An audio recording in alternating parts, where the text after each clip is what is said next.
जी,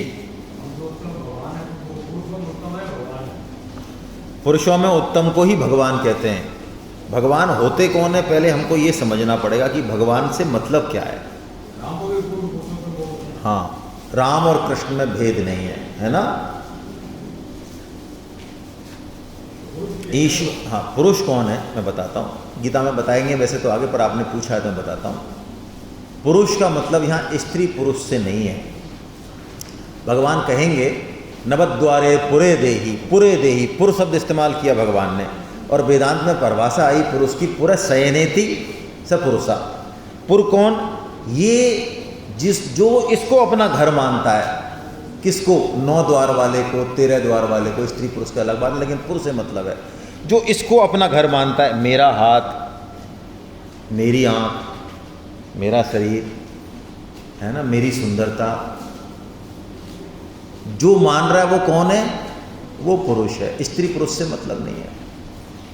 तो ये जीव पुरुष है, और इन सब पुरुषों में जो उत्तम है, जो ऐसा नहीं मानता, खेल सारे खेलता है, वो पुरुषोत्तम है। भगवान इस पुरुषोत्तम नाम की सिद्धि जब 15वां अध्याय बताएंगे तब विशेष रूप से कहेंगे, हम वहीं लेंगे तो ज़्यादा ठीक रहेगा, है ना।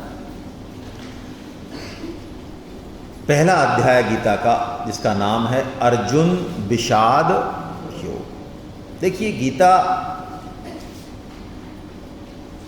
सभी शास्त्रों में सर्वश्रेष्ठ है, ऐसा सभी संतों ने कहा। सभी शास्त्र का मतलब सभी शास्त्र है। अब वेद, उपनिषद, पुराण, महाभारत जो भी हैं वो सब है भाई, क्योंकि वेदों को निश्वास बताया, गीता वाणी है। उपनिषद से ऊपर कोई चीज नहीं है शास्त्रों में। उपनिषद इज द हाईएस्ट फिलोसॉफी हमारे सनातन धर्म में, ये बात बिल्कुल ठीक है। उपनिषद से ऊपर कुछ नहीं है, वेदांत का मतलब उपनिषद। लेकिन गीता उपनिषदों से भी विशेष बता दी, क्योंकि इसमें उपनिषदों का सार ही तो है। और सार भी किस तरह से है कि उपनिषद हम सारे पढ़ें, 108 हैं लेकिन 11 मुख्य हैं, आप पढ़ के देख लें। आप पढ़ के भी बहुत ज़्यादा उसमें से जो है नहीं समझ पाएंगे। लेकिन गीता उसी उपनिषद के तत्व को बड़ी सरलता से, सहजता से समझा देती है, इसलिए इसको उपनिषदों से भी विशेष कहा। ऐसी जो गीता है उसकी शुरुआत यदि विषाद से हुई है तो इसके कोई गहरे मायने तो होंगे भाई। तो पहला चैप्टर क्या है, अर्जुन विषाद। दिख रहा है आपको, नीचे दिख रहा होगा सबको या नहीं दिख रहा है, इसकी सेटिंग थोड़ी ऊपर कर देंगे या तो, है ना।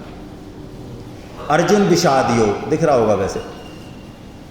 देखिए, लेकिन इसमें योग शब्द है। गीता के हर चैप्टर में योग शब्द आया। योग का मतलब, एक तो मेरा आपसे निवेदन रहेगा कि हमारे जो बागड़ी साहब हैं, इन्होंने पूरी कमर कस रखी है कि हमने जो संकल्प लेके आए हैं गीता सुनने का, इतना दिव्य संकल्प हमने लिया है। इस संकल्प को जो है ये हमको खिला पिला के बढ़िया से बढ़िया सुलाना चाहते हैं यहाँ। तो इनकी और हमारे बीच में लड़ाई रहेगी 2 दिन। तो बोलो, आपको इस लड़ाई में हारना है कि जीतना है? जीतना है, हारना नहीं है, जीतना है भाई। हारना है तो फिर ये होगा, माँ 8-8, 10-10, 12-12 जलेबी खाएंगे तो हारेंगे यहाँ बैठ के, और क्या करेंगे। ये तो दोपहर में भी ऐसा ही करने वाले हैं हमारे साथ। तो हम तो जो हमारा टारगेट है उसके हिसाब से पाना है। हमारा टारगेट क्या है? गीता को सुनना। इनका टारगेट तो कुछ अलग है, तो इनको हमको फेल करना है, ठीक है। मेरा आपसे निवेदन है भाई, और नहीं तो आप बुरा मत मानिएगा, यदि कोई ऐसा व्यक्ति दिखा मुझे जो यहाँ पे उसको पचा रहा है, तो उसको थोड़ा सा फिर वो बाहर ही घूम के आए, यहाँ नहीं वो संक्रमण फैलाए बाकी लोगों को, है ना। हाँ, मुझे बिल्कुल पसंद नहीं है। मैं फिर बिल्कुल पिन पॉइंटेड करके बोलूँगा उस व्यक्ति को, है ना। और किसी को ऐसा हो भी रहा हो तो कृपया, मेरा हाथ जोड़ कर निवेदन है, वो बाहर निकल जाए, आराम से सुने, टहलते हुए सुने, है ना। दूसरा, आपसे एक निवेदन और है हाथ जोड़ के। भगवद गीता में मात्र 700 श्लोक है, और उसमें से भी हम बहुत कम श्लोक यहाँ लेने वाले हैं। 2 दिन में क्या ले पाएंगे। लेकिन आप एक आश्चर्यजनक बात सुनिए, गीता का एक श्लोक हमारे लिए पर्याप्त है, एक श्लोक मात्र। और बल्कि स्वामी जी तो कहते हैं श्लोक छोड़ दो, एक श्लोक में 4 चरण होते हैं। एक चरण भी यदि हमारे हृदय को छू गया, हमारी पूरी जिंदगी को बदल देगा। तो वो चरण कौन सा होगा, कब छुएगा, ये हमको साइंस नहीं पता। इसलिए प्लीज 2 दिन पूरा अटेंड कीजिए, आपको अच्छा न लगे तो भी, मैं रिपीट कर रहा हूं अपनी बात, आपको अच्छा न लगे तो भी फिर डिसीजन लेना 2 दिन बाद कि अब हमको चलना है इधर या नहीं चलना है। कोई एक सेशन देख के, एक चैप्टर देख के डिसीजन मत लेना कि नहीं ठीक है इट्स ओके, अब हम बाकी इंपॉर्टेंट काम करते हैं संसार के जाके, ना, है ना। आए तो पूरा सुनिए प्लीज, टाइम से सुनिए, पूरा सुनिए। तो विषाद योग हर चैप्टर में है। क्या मतलब है कि यानी गीता में किसी भी चैप्टर को हम देखें और समझें तो हमारा भगवान से योग हो जाएगा। ऐसा नहीं है कि साहब पहले ऐसे पढ़ो वे पढ़ो, कुछ नहीं। जैसे स्वामी जी की वाणी को हम कहीं से उठा लें, कहीं से 10,000 से ऊपर प्रवचन है, मैं कह रहा हूँ कोई भी प्रवचन उठा लें, 20 मिनट का उठा लें, 20 मिनट में से भी 5 मिनट सुन लें, अच्छा इधर से सुन लें, बीच में से सुन लें, अंत में सुन लें, ये बड़ी रहस्य की बात है। वो 5 मिनट हमारे सब के लिए पर्याप्त है, पर्याप्त है, 24 कैरेट है वो। ऐसी गीता में हर अध्याय का नाम योग है। इसका मतलब है गीता का हर अध्याय हमको योग यानी भगवान से मिलाने, विषाद जब भगवान से मिलाने वाला है, विषाद यानी दुख, तो विषाद प्रसाद बन जाता है। क्यों बन जाता है? क्योंकि अर्जुन को भगवान का ही आश्रय है। अर्जुन डिप्रेशन में जाते हैं, अर्जुन भटकते हैं, अर्जुन मोहित होते हैं, अर्जुन वो सारे काम करते हैं जो हमारे संग, प्लीज भाई अपने मोबाइल बंद कर दें, है ना। और नहीं आता है बंद करना, ऐसा भी होता है तो पड़ोसी को दे दें आप, उससे कह दें बंद कर दे, घर मत ले जाना, वरना मोबाइल आपका चला गया तो प्राण भी चले जाते हैं। आजकल मैंने ऐसा सुना है, 2-3 घंटे यदि मोबाइल नहीं मिले तो जरूरी नहीं है प्राण रहें, कोई ज़रूरी नहीं है। हाँ, कृष्ण तो मिलते रहेंगे, स्वामी जी भी मिलते रहेंगे, मोबाइल हाँ तो थोड़ा ठीक से संभालें। तो अर्जुन की निष्ठा इतनी जबरदस्त है,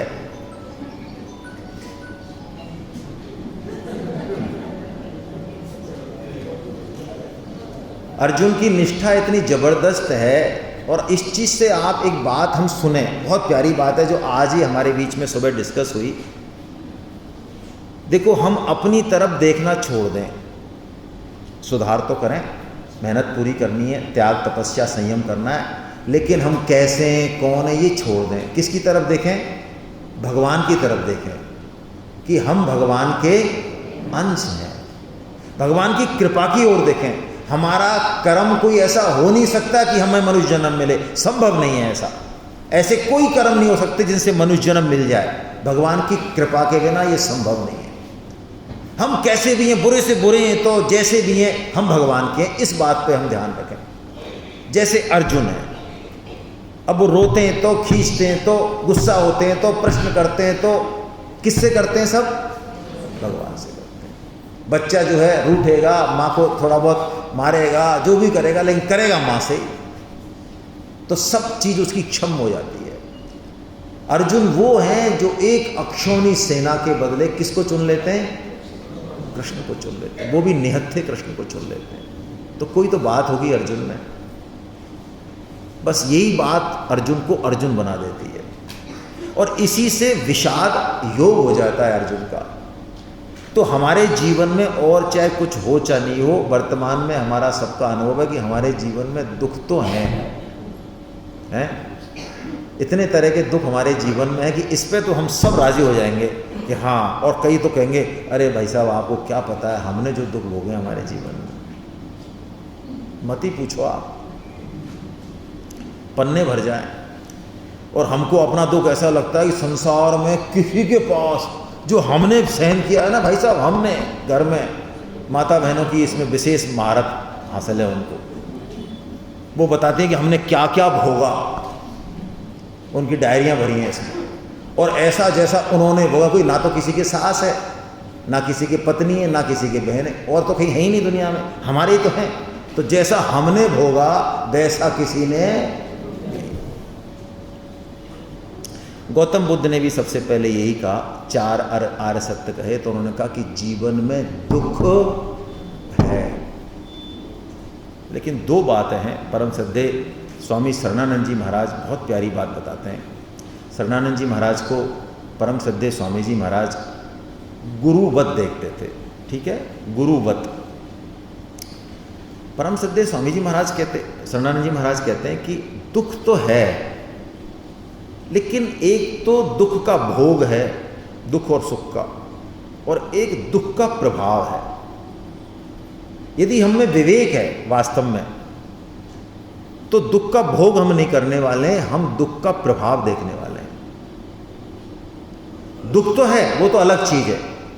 जैसे हम उपवास करते हैं एकादशी का, तो बोलो उस दिन हम कुछ खाते हैं क्या? नहीं खाते ना, अन्न नहीं लेते हम लोग। कई लोग तो फल फ्रूट भी नहीं लेते। कई माता बहनें तो ऐसी होती हैं वो जल नहीं पीती, निर्जला भी रहते हैं वही लोग। तो उस दिन वो दिन भर रोते रहते होंगे कि यार आज तुमको रोटी नहीं मिली, हलवा नहीं मिला, ऐसे रोते हैं दिन भर। अच्छा, मिल रहा है कुछ, उनको मिल तो नहीं रहा ना। ये दुख का प्रभाव है, उसका अनुदर्शन है दुख का। भगवान कहेंगे आगे गीता में ये बात, अनुदर्शन करने की। यानी जीवन में दुख आए, उससे हम इस संसार की और शरीर की आसक्ति को छोड़ दें, उसका इस्तेमाल कर लें। यही इसीलिए तो दुख आया है। लेकिन हम उसमें दुख में दुखी हो जाते हैं और सुख में सुखी हो जाते हैं। स्वामी जी कहते हैं जो सुख में सुखी होगा वो निश्चित है कि वो दुख में, शुरुआत कहाँ से करनी है? दुख से यदि दूर निकलना है तो सुख जब आए जीवन में, कैसे आए? मान बढ़ाई से आएगा, पैसे से आएगा, सुख समृद्धि आएगी, तो उछले ना जमीन पे टिके रहे। और उसको अपना, यदि उस समय दूर मान लिया, अपमान, जैसे मान मिल रहा है, पैसा मिल रहा है, सब जगह इज्जत मिल रही है, उस समय यदि दूर हो गए उससे, वैसे तो ले रहे हैं अंदर से कि हमारा है ही नहीं भाई। यदि इतनी ताकत आ गई तो दुख हमारा फिर कुछ भी नहीं। लेकिन सुख में यदि लिए रसगुल्ले तो दुख में रोना। माताएं कहती हैं ज़्यादा मत हंसाओ इस लल्ला को, ऐसा कहती हैं माताएं। मुझे गीता की बात याद आ जाती है उससे। ऐसा बचपन में सुनते थे माताओं से कि ज़्यादा मत हंसाओ इसको, बच्चे को, क्यों कि ये रोएगा उतना ही। हमारे समझ में नहीं आता था क्या कह रही हैं ये। अब गीता से समझ में आया कि बात सही है भाई, हिसाब बराबर है ये तो अर्जुन इस विषाद का सदुपयोग कर लेते हैं भगवान श्री कृष्ण की कृपा से, और हमको भी दुख का सदुपयोग करना ही चाहिए। ये रास्ता यहीं से निकलेगा। जितने भी महापुरुष हुए हैं सबका रास्ता दुख से ही निकला है। क्यों? सुख में तो हम किसी की सुनने वाले, सुनते हैं क्या? बोलो, जमीन पे पैर रहते हैं उस समय तो हम मठाधीश रहते हैं बिल्कुल। भाई यदि हमारी चल रही हो, हम 50 लाख का प्लॉट लें, वो 5 करोड़ का हो जाए, हम एग्जाम में सिलेक्शन हो जाए, दुनिया हमारे कदम चूम रही हो, तो बताओ हम गीता को सुनने का हमारे पास टाइम है क्या? हमके गीता में क्या होगा? गीता का माल तो हमारे पास रखा है सब, देख नहीं रहे हो आप? आदमी की जो चेतना होती है, उसकी जो इनर चेतना होती है, वो कब जागृत होती है? दुख में जागृत होती है। सुख में भी होती है, महान बिरलों की होती है। तो जीवन में दुख आता है हमको कसने के लिए, उठाने के लिए। जितने भी महापुरुष हैं, श्री कृष्ण हैं, भगवान श्री राम हैं, पांडव हैं, जितने भी हैं, सब हमारे महापुरुष हैं, देशभक्त हैं, सबके जीवन में दुख आया। दुख ही हमको आगे बढ़ाएगा, निखारेगा। दुख हमको वो देगा, वो अनुभव देगा, वो सीख देगा जो बड़े से बड़ा IIM का इंस्टीट्यूट नहीं दे सकता। ये पुराने लोग जितने भी हैं, जिन्होंने संसाधनों को झेला है, कम संसाधनों को, विपदाओं से निकले, उठाया सिस्टम को, उनके पास जो अनुभव हो सकता है वो हमारे पास नहीं हो सकता, संभव नहीं है। क्योंकि हमने तो कुछ देखा ही नहीं ना, झेला ही नहीं। सह धूप घाम पानी पत्थर, पांडव आए कुछ और निखर। हैं? पीसा जाता जब इक्षुदंड, झरती रस की धारा अखंड, जब फूल पिरोए जाते हैं हम उनको गले लगाते हैं। सौभाग्य न सब दिन होता है, देखें आगे क्या होता है। साधक दुख से घबराता नहीं, उस दुख के पीछे जो भगवान की कृपा छुपी हुई है, उसकी निगाह उस पर चली जाती है, बस काम हो गया। स्वामी जी कहते हैं दुख में भगवान की विशेष कृपा छुपी हुई है। स्वामी जी से किसी ने पूछा, मेरी सास बहुत तंग करती है, अपमान करती है, फलाना करती है। और किसी सास ने भी ऐसे ही पूछा अलग समय में, हमारी बहू बहुत बेकार है, फलाना है, ढिकाना है। दोनों में स्वामी जी का यही जवाब था, बहुत कृपा हो रही है आपके ऊपर, पाप कट रहे हैं आपके, यदि देख पाओ तो, और नहीं तो रावड़ी बनेगी जैसी बनती आ रही है। चक्र से निकलना है तो देखना पड़ेगा दुख के पीछे कौन खड़ा है, और नहीं तो जो घूम रहे हैं वो घूम ही रहे हैं, हम घूम ही रहे हैं। ये दुख है, ये विषाद जिस दिन इसकी टेक्निक समझ में आ गई, मैकेनिज्म समझ में आ गई, क्योंकि सबके जीवन में है। विषाद का मतलब ये जिसको हम नहीं छोड़ पा रहे हैं, अभी हम नहीं छोड़ पा रहे हैं। इतने सत्संग हो गए, 40 साल हो गए, पढ़ लिया, लेकिन अभी वो मोह ममता, वो आसक्ति जा नहीं रही है। भगवान कृपा करते हैं और जिसमें है उसी से जवाब दिलवा देते हैं, तब चली जाती है। हेलो, जिसके लिए जिंदगी भर मरे खपे, उसी बेटे के लिए 70 साल की उम्र में अखबार में विज्ञापन छपवाने जाते हैं कि फलाना सिंह जो हमारे पुत्र हैं, अब आप सबको सूचित किया जाता है कि अब ये हमारे पुत्र नहीं है, अब इनसे कुछ भी जो लेन देन करेगा उसमें हमारी कोई गारंटी नहीं। कहाँ गई ममता?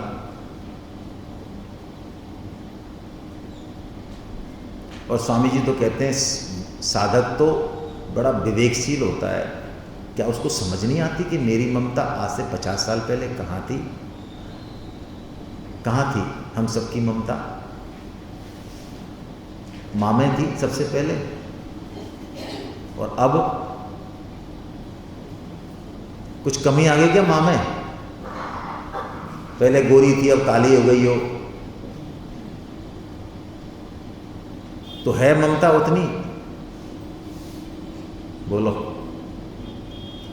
अब कहीं शिफ्ट हो गई, और वहां से भी शिफ्ट हो जाएगी। वहां पे भी पहले भी इसीलिए थी कि हमारा स्वार्थ पूरा हो रहा था।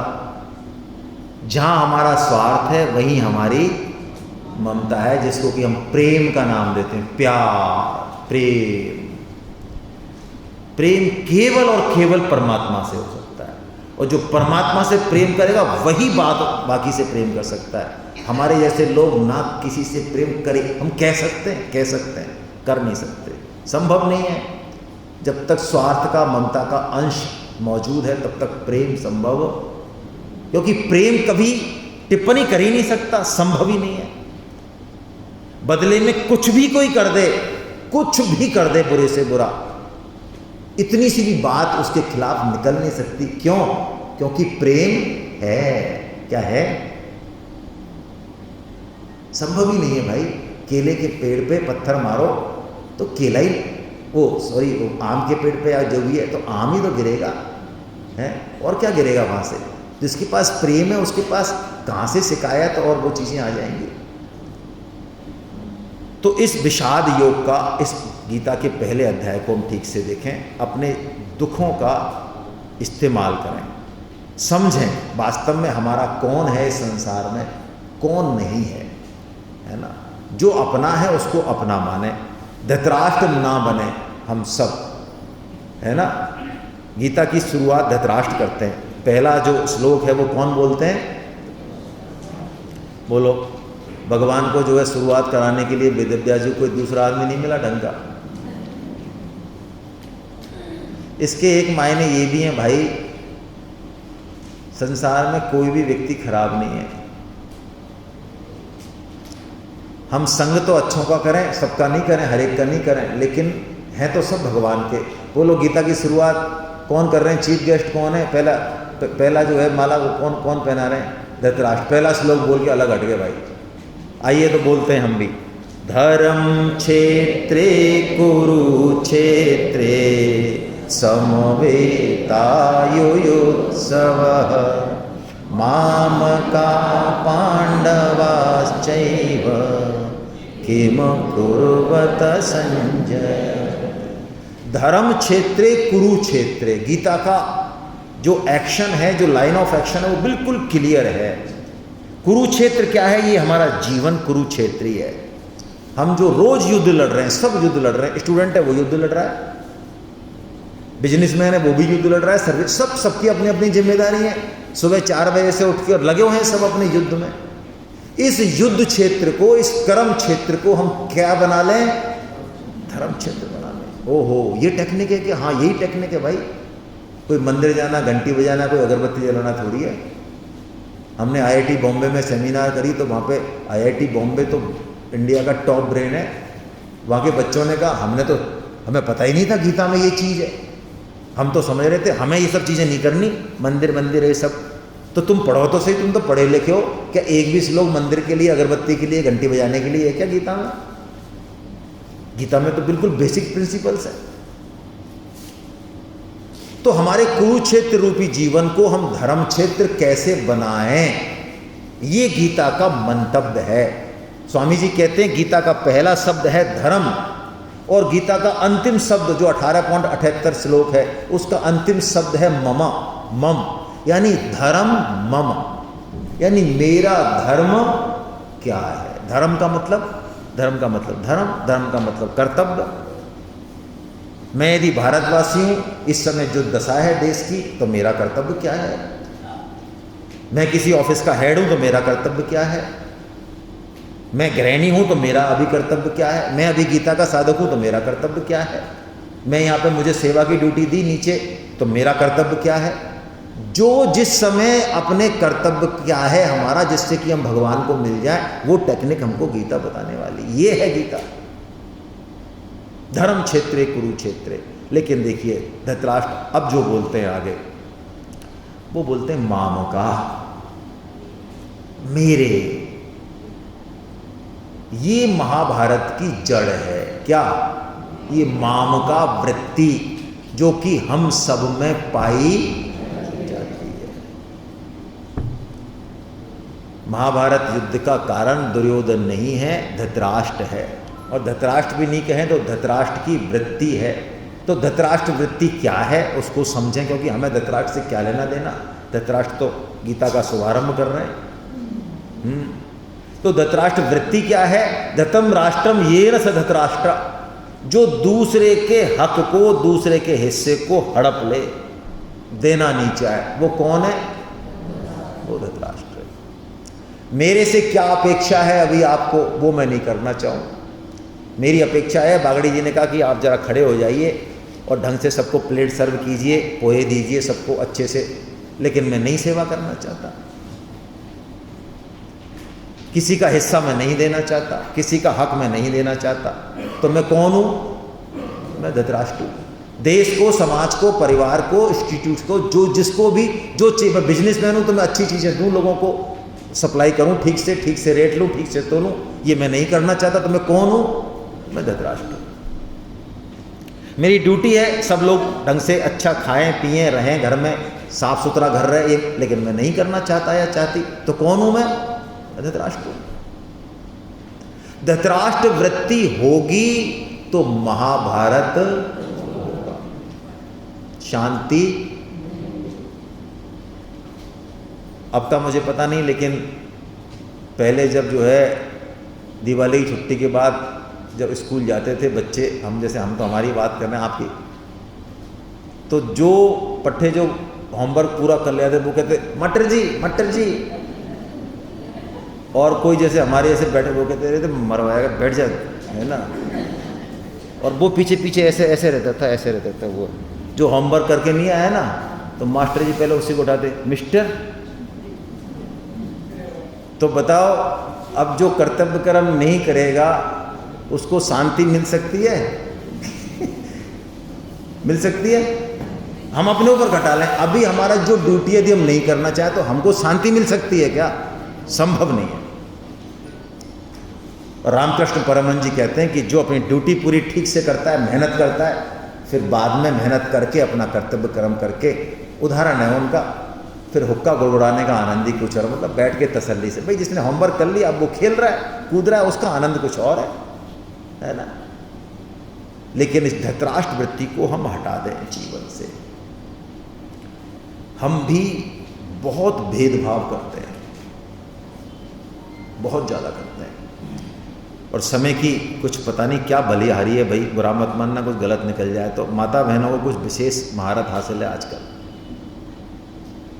खाने में पीने में हमको नहीं करना चाहिए भेदभाव। जितना समर्थ है उतना हम, अरे जिनके साथ भेदभाव कर रहे हैं वो भी हमारे ब्लड रिलेशन में ही है, बहुत दूर की नहीं है। जब हम इनके साथ ही कर रहे हैं तो आगे हम क्या जा पाएंगे। हमारे देश में समाज में तो ऐसे लोग हैं जिन्होंने अनजाने लोगों के लिए लौटा दिया सब कुछ। हम अपनों के लिए ही नहीं जो है आगे बढ़ पा रहे हैं, मर रहे हैं, गिर रहे हैं। ये धृतराष्ट्र वृत्ति हम छोड़ दें। अब दुर्योधन वर्णन कर रहा है अपनी सेना का, और देखिए दुर्योधन के पास 11 अक्षौणी सेना है, पांडवों के पास 7 ही है, लेकिन फिर भी दुर्योधन की हालत, डर रहा है अंदर से।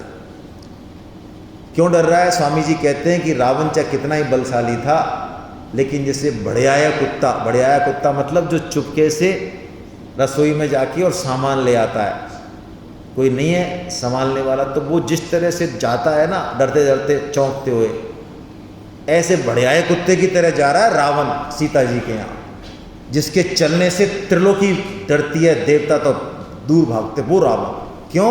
क्योंकि वो अधर्म के रास्ते पर,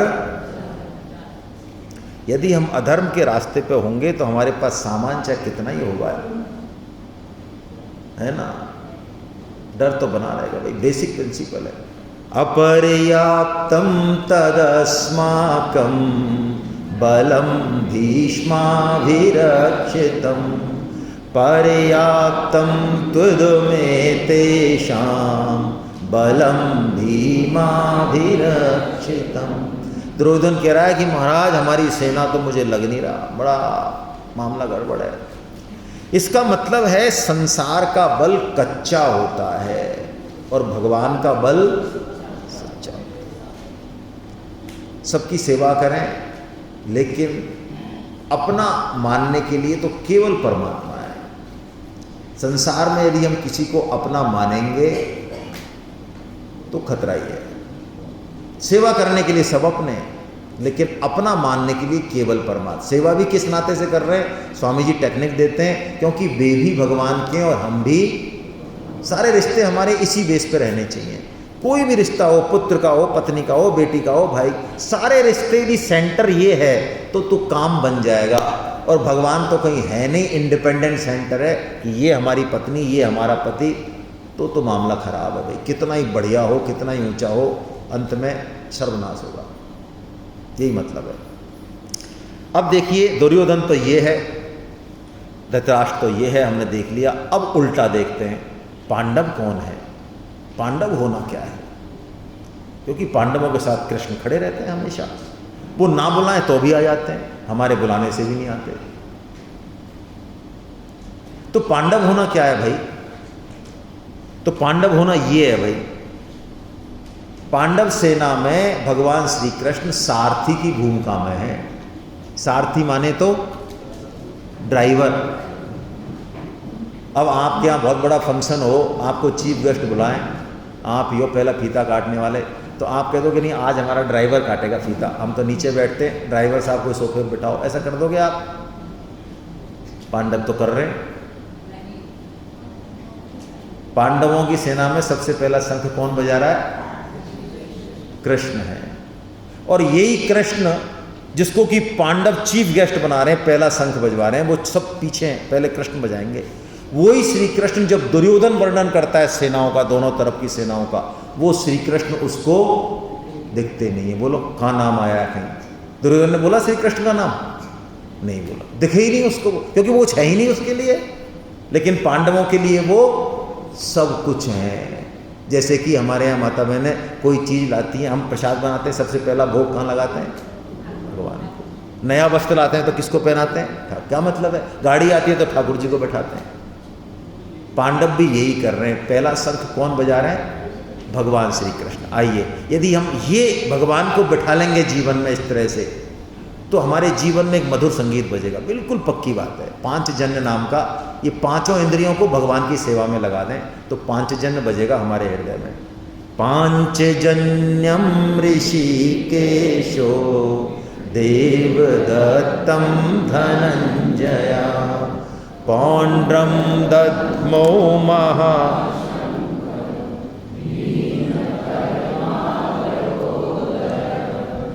भगवान श्री कृष्ण ने पांचजन्यम शंख बजाया।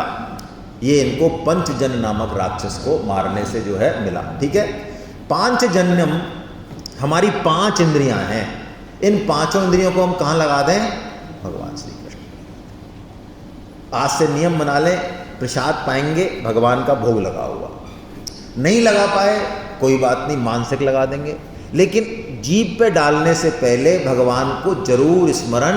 भगवान तो कहेंगे आगे, सर्वतई पाणी पादम तत् सर्वतोक्षी शिरोमुखम सर्वतई श्रुति मल्लोके सर्वम आवृत तिष्ठति। अर्जुन, सब जगह मेरे हाथ पैर हैं, बोल तू कहाँ मेरे को भोग लगाना चाह रहा है? गंगा किनारे लगाना चाहता है, मैं तैयार हूँ, तू लगा तो सही, मैं तो खा लूँगा वहीं पे।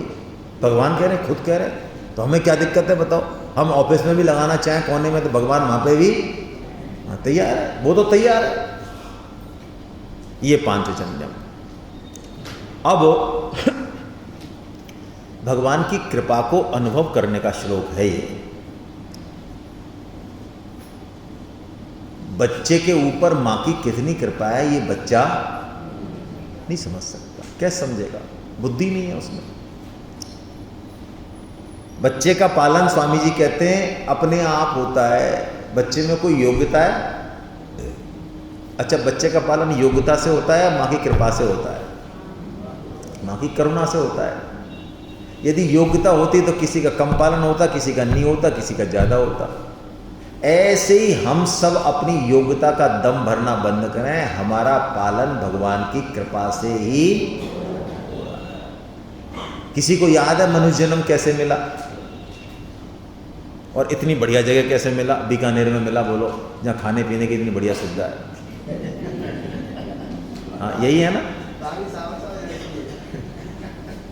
स्वामी जी महाराज विराजे यहाँ, बोलो कैसी बात है। मुझे तो बड़ा रस का आता है भाई।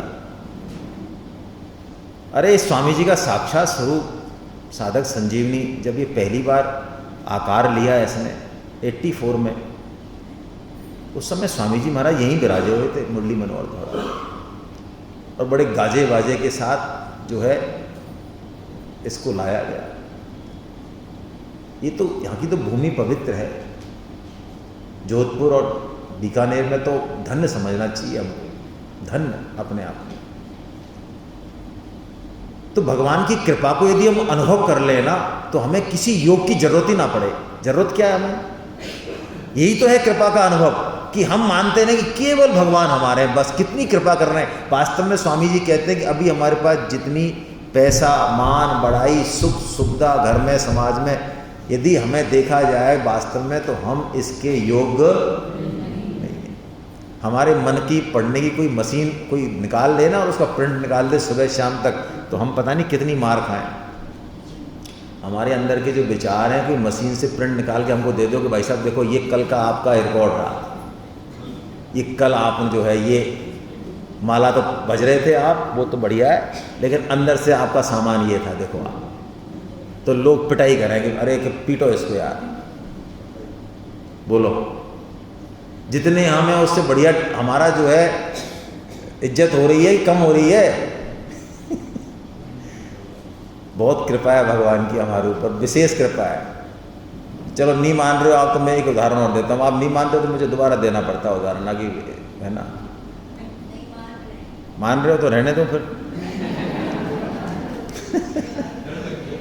अच्छा, आप में से ऐसे कितने जिनको जो है गीता के पढ़े बिना जो है नींद नहीं आ रही, भूख नहीं लग रही? ऐसे कितने लोग हैं कि हमको गीता पढ़नी है यार, हमको भूख नहीं लग रही है, ना तो नींद आती है, रात को मर जाएंगे, गिर जाएंगे, लेकिन पहले गीता पढ़ेंगे भाई साहब, गीता सेमिनार में जाना है। ऐसे कितने? हाँ, एक भी नहीं है।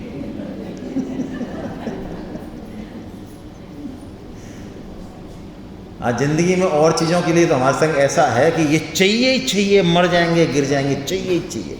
लेकिन गीता के बिना बोलो हमारा काम बहुत बढ़िया चल रहा है ना भाई। अब तक जो ज़िंदगी हमने निकाली है 50, 60, 70 साल, तो कोई ज़रूरत पड़ी है गीता की? बड़े आराम से निकलेगी ना ज़िंदगी। और तब भी गीता हमको मिल रही है, बोलो ये किससे मिल रही है? ये कृपा से मिल रही है। हम मरे नहीं जा रहे हैं। हो सकता है कोई 1 या 2 हों जो मरे जा रहे हो, कोई एक या दो, इससे ज़्यादा नहीं।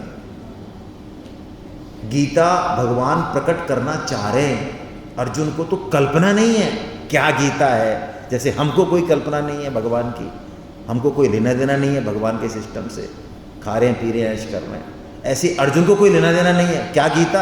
अर्जुन तो जोश में है इस समय, और अर्जुन तो अर्जुन है, मजाक थोड़ी है कोई। अर्जुन गांडीव जब उठाता है ना तो बड़े बड़े महारथी मैदान छोड़ देते हैं, वो है अर्जुन। गाजर मूली की तरह काट दे अर्जुन इस पूरे युद्ध को, वो है अर्जुन, सेंटर है पूरे उसका। लेकिन उस अर्जुन को जो शेर की तरह दहाड़ रहा है, भगवान मेमना बना देते हैं, मेमना।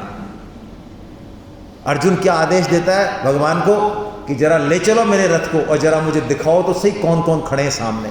इनकी इतनी हिम्मत, इनको पता है कि मैं जब युद्ध में हूं और उसके बाद भी ये आ गए यहां, तो भगवान उसको कहां खड़ा कर देते हैं ले जाके, भीष्म और द्रोण के सामने खड़ा कर देते हैं। बोलो, यदि कहीं और खड़ा कर देते तो अर्जुन ये युद्ध खत्म कर देता, 18 दिन की जरूरत नहीं थी। और भीष्म के खड़ा करके भगवान अप्रत्यक्ष रूप से बोलते हैं, ये कह रहे हैं संजय के मुंह से बोल रहे हैं भगवान, है ना, खुद नहीं बोल रहे हैं, संजय के मुंह से बोल रहे हैं। क्या बोल रहे हैं? उवाच पार्थ पश्येतान् समवेतान् कुरु, देख जरा इन कुरुवंशियों। बस इतना ही हिंट देते हैं भगवान, इतनी कृपा बहुत है। हमारे जीवन में भी कई बार ऐसी कृपा करते हैं भगवान, दुख भेज के, कुछ परिस्थिति भेज के, पता नहीं कैसे क्या करते हैं। इतना भगवान ने कहा और अर्जुन बस देख के डिप्रेशन में चले गए। उसने कहा इनसे युद्ध करना है, भीष्म से, द्रोण से, मेरे गुरुदेव, मेरे पितामह, ओहो ये मैं कर क्या रहा हूं। मोहित हो गया अर्जुन, और इतना मोहित हो गया कि मत पूछो। ये 8 लक्षण प्रकट हो गए अर्जुन के शरीर में। जो दहाड़ रहा था अभी शेर की तरह, उसके 8 लक्षण हो गए है। ये 8 लक्षण सीवियर डिप्रेशन के लक्षण है। आप हमारे बीच में डॉक्टर भी बैठे हैं, डॉक्टर साहब भी, तो हमारे जयपुर के शिव गौतम है, वो साइकेट्रिस्ट हैं बहुत बड़े। तो वो कहते हैं जब मैं स्पेशल कोर्स करने गया यूरोप में 3 महीने का साइकेट्रिस्टी का, वर्ल्ड का टॉप कोर्स, मुझे बड़ा आश्चर्य हुआ, शिव गौतम जी कह रहे हैं, मुझे बड़ा आश्चर्य हुआ कि साइकेट्री का जो साहित्य है वर्ल्ड का टॉप, उसको 8 सेक्टर में बांटा हुआ है उन्होंने। बोलो, और हमारी गीता, हमारे शास्त्रों में क्या क्या है ये? हम तो समझते हैं ऐसे लिख दिया हो किसी ने, अल्लू उल्लू नहीं। टॉप साइकेट्री का जो साहित्य है वो 8 सेक्टर में बचा हुआ है। यही लक्षण है सेम जो यहां दिखाए, ये हमारे शास्त्रों की गहराई है। अब जब अर्जुन मोहित अवस्था में आ जाते हैं तो अर्जुन क्या करते हैं, ये देखने की बात है। अर्जुन युद्ध क्यों नहीं करूंगा इसके 50 तर्क देते हैं, जैसे कि हम देते हैं कि हम भगवान का भजन क्यों नहीं करेंगे, गीता क्यों नहीं पढ़ेंगे। कई लोगों से पूछा, अरे भाई साहब गीता में क्या है, कर्म किए जा और फल की इच्छा मत कर। हम वही तो कर रहे हैं, दुकान ही तो कर रहे हैं भाई साहब, हमने तो गीता को घोंट के पी लिया है। ओ हो। उनसे पूछो भाई साहब आप, अरे भाई साहब दूसरों की भलाई, भला, हम देखो दुनिया को कंबल बांट रहे हैं, मिठाई बांट रहे हैं, दवाई। अरे भाई साहब हम नहीं होते दुनिया गिर पड़े तुम्हारी कसम। तुम गीता पढ़ के क्या कर लोगे? हम उसमें महान कर्मों में लगे हुए। वाह भाई वाह, वाह। इस कर्मों की सामग्री कहां से मिल रही है, इसमें दिमाग नहीं जा रहा। हम कर रहे हैं, हम 1000 साल पहले भी हम ही कर रहे थे, 1000 साल आगे तक भी हम ही करते रहेंगे। वाह, इतना अभिमान। सत्कर्म करने वालों का अभिमान आसमान छूता है। पक्की बात मान लो आप, यदि वो भगवान से ना जुड़े तो वो अभिमान से ही डूबते हैं। सत्कर्म करते हुए डूबते हैं। मैं रिपीट कर रहा हूं अपनी बात, किसी को ऑब्जेक्शन हो तो करे। सत्कर्म करते हुए भी डूबते हैं नीचे।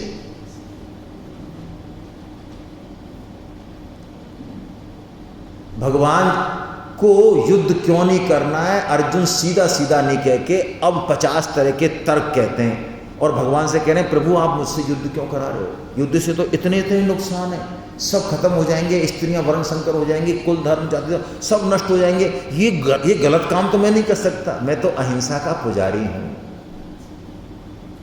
यानी अर्जुन की पूरे चैप्टर में जो बातें हैं वो ऐसी हैं कि जैसे ये युद्ध जीतने पे भगवान श्री कृष्ण सम्राट बनेंगे।